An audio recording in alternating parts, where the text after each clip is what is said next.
If 14 years sa SSS tapos 15 years sa GSIS, naghulog ka pa din sa SSS para maging 20 years, pwede pa ba na after 60 years may pension ka sa SSS at sa GSIS? Good question, sir. I can relate to you kasi SSS member tayo at GSIS member. Medyo matagal din tayo naghulog sa SSS at GSIS. Sige po, sir, sagutin ko yung question nyo concerning pension benefits ng SSS at GSIS. Interesting topic po ito. Thank you for asking this question, sir. Ito na po yung sagot. Ang SSS po, if may 10 years po tayo na remittance, insurance po yan, sir, na at age 60, may pension na po tayo. Opo, lifetime pension po. 10 years or more.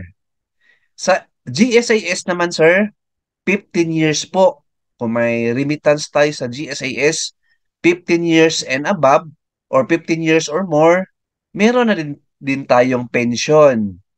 Lifetime pension po at age 60 and onwards. Ayan po. So ang tanong nyo, if may pension ka sa SSS at GSIS at age 60, the answer po is yes. Kasi po more than 10 years na po tayo na SSS member.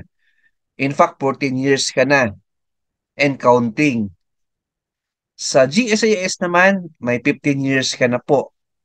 Pasok na po tayo, sir. Pero I suggest, sir, continue.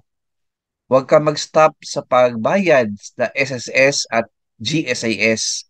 Kasi po, once na mag-stop ka, although may pension ka at age 60, konti lang po yung pension nyo. So, continue lang po ng pag-contribute, pagbayad ng contribution sa SSS at GSIS hanggang mag-retire ka at age 60 or depende sa plano nyo. Alright, in my case, ako din, matagal na ako na member sa SSS. Self-paying po tayo. 15 years yata, member ako sa SSS. At sa GSIS, member tayo kasi government employee po tayo. Medyo matagal na ako sa GSIS, 27 years na po in counting. So, hindi din ako nag-stop kasi kailangan yan, kasi employed pa tayo. At ang objective natin is malaki yung pension natin at age 60. Alright? So, hope na nasagot ko yung question ni sir. Keep watching my channel. Lahat ng mga good questions, bigyan natin ng good answer ito. Please like, share this video, and subscribe my YouTube channel. Thank you, God bless, and 2 thumbs up.